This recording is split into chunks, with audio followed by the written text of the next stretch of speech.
Are you psyched as I am? I am just pumped. All right.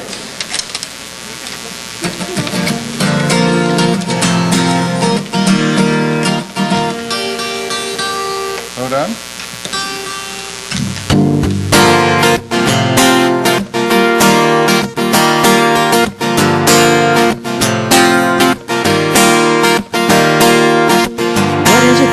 Gonna happen here? Did you think I would dive right in and drown in all my fear? But I'm rising to the surface.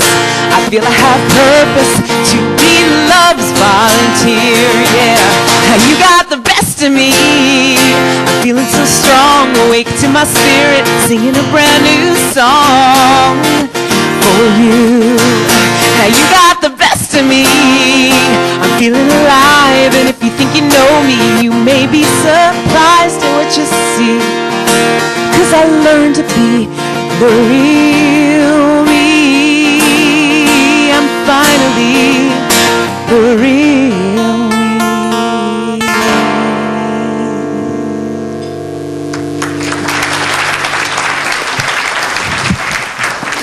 So right about now, you're probably wondering, did I buy tickets to this? I'm at a conference and they're playing music. Did I really sign on for this part of it? Okay, just to make you feel a little more relaxed, we're not going to sing Kumbaya and Michael Row Your Boat Ashore for the next hour. And we're definitely not going to be playing Girl from Ipanema while you drink your coffee. Been there, done that, got the t-shirt. It's fine. My name is Craig Benelli. And we figured it would be great for us to share our story with you as to how we got to this moment, how we got to this, standing on this stage, performing for you and talking to you today. Well, whether you're writing songs or you're creating music or you're working for the aging services, I feel like we're all sharing the same story. And it's really a story of expansion. It's really about how can we expand to be the greater person that the best person that we want to be, so that everybody gets the best of you and the best of me. So what we decided to do, since the name of our group was called 4 Stories High, we decided to tell our story in stories. To look at our growth and our expansion as if we were elevating through floors of a building. And what would those floors look like? So in each stage of our elevation, there was a floor. And to get to the next floor, there was a lot of challenges that we had to overcome. So we're going to take you on that journey, and maybe you'll realize that our journey isn't that dissimilar from your journey. You ready? You're psyched? You got your coffee? You all pumped up? Let's get started. Let's take you back to New York City. In 2003, strapping young guitar player meets a hot-looking singer, struggling around New York City and trying to make it work. So this is the floor which I call, excuse me, hold on. The floor which I call collecting. This is when you kind of... You have to take off the second floor. He did.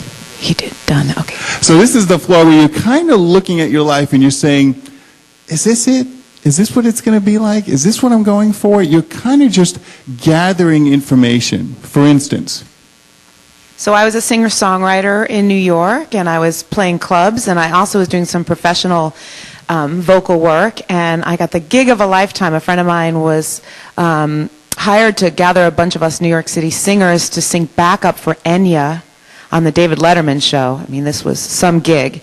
And it was totally pro. It was, we got checks from the union for the gig, and we had 2 8-hour rehearsals, and it was amazing, amazing. And we show up for so we did 2 days of rehearsals, show up for the David Letterman show, and we were informed by the producer that we were just going to lip sync to the track. Apparently they felt that they were more comfortable with that. So we were like, we're singers, you hired us, and we're going to lip sync. So it was a little frustrating, to say the least. When I met Laura, I was a working guitar player in New York City, and basically I was just kind of schlepping around from gig to gig, playing at clubs like the Bitter End. And basically, I was working for so many different songwriters. I do a gig at the Bitter End, get paid my maybe $150 for the gig, walk outside to unload my equipment, and there's a parking ticket on my car for $175. That's what we would call in the music business a net loss. Now, I'm not trying to diminish what we're doing. I'm not trying to diminish anything. It's not that, oh, I'm not making money at this, so I'm not going to do it. I'm not really talking about that. I'm talking about, I think what we were going through at this time was that we're trying to find our identity in a label. Oh, this is what it's going to be. I'm going to do this. I'll be fine. I'll be a rock star. Great. Perfect. To find the key, I'm ready to begin. I'm open and love's coming in when you move through me, when you move through me. You give me the confidence to take back my innocence through me.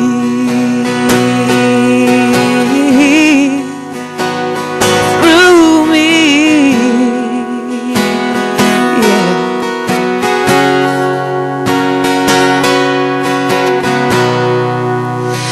I've always lived in delusion, trapped in illusion of doubt and fear, and not knowing that change would come my way till I drove a highway free and clear from all my regrets. Oh, I'm open to what's coming next when you move through me, when you move through me.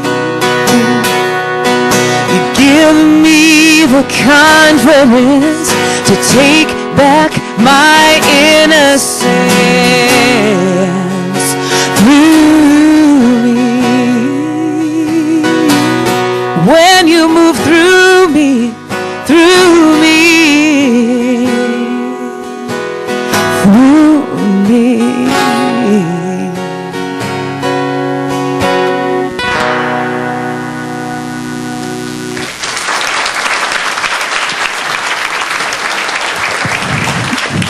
I'm not really saying it was a religious experience. It was something like I needed to be silent. We needed to be silent for a little while. And I don't know, a lot of people call surrendering to a higher power. Some people call it God. Some people call it Jesus. Some people call it Muhammad. Oprah calls it, if you watched the last Oprah show, which I did, divine spirituality moving through you. There was something like following this divine intuition and not trying to do anything. Not trying to move to Nashville, not trying to go back on the road with the Rent, not trying to be a guitar player, not trying to be a singer, just stepping into the I don't know. So around that period of time, we did what anybody would do. We took a vacation.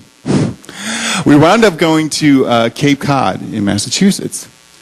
And around this time, we were performing a lot at a center in Morristown, a center for spiritual living in Morristown. We were just kind of going there. It was just like another one of our gigs. We would just go there and play a Sunday morning service, and we would pay us, and they would pay us. And we went on vacation, and because we were dealing with this idea of surrendering, I took my guitar with me, and we wrote that song Through Me while we were at the Cape. We had another gig coming up at the Center for Spiritual Living in Morristown, and we said, well, you know what, since we wrote this new song and it's about surrendering to a higher power, I think they would dig that. So we go there that Sunday morning and we perform this song. And little did we know that the ministers and the staff that day were thinking about approaching us to write a series of songs for a 7-week program called Adventures in Faith. But they didn't know if we were like real songwriters or could we write a song every single week. And then we performed that song. So they had a meeting with us after the service, and they said, you know, we were kind of wondering if you'd be up for the task of writing a song every week about another concept about spirituality. And we didn't think you'd be up for it, but after you did that song, you think you could bang out like 7 more of those? And we were like, yeah, sure. And so this is where I feel like we kind of entered the next floor of creating. The reason being is when we were asked to write songs for 7 weeks, we didn't identify ourselves as anything. It was just stepping into the beingness of songwriting. And I always tell this to up-and-coming songwriters, if you want to write songs, write for a church. Because if the song sucks, no one's going to walk out. It's a win-win really situation. So it's like, bonus, perfect. So what we did is we just kind of did this every single week. And it was perfect because we didn't, again, identify ourselves with what am I creating, what am I doing, what is this going to do for me? Almost like the way we were in the collection floor, we kind of elevated to this next level of expansion and saying, I'm just creating just for the sake of creating. So we did this 7 weeks. We wrote like tons of songs. I think, we even wrote 2 songs some weeks. We were just totally in the flow. It was easy. So now, you're thinking this creation thing, this is great. We'll move to the next floor in no time. So until somebody came up to us and said, you got all these great songs, why don't you record a record? And I was thinking, a what?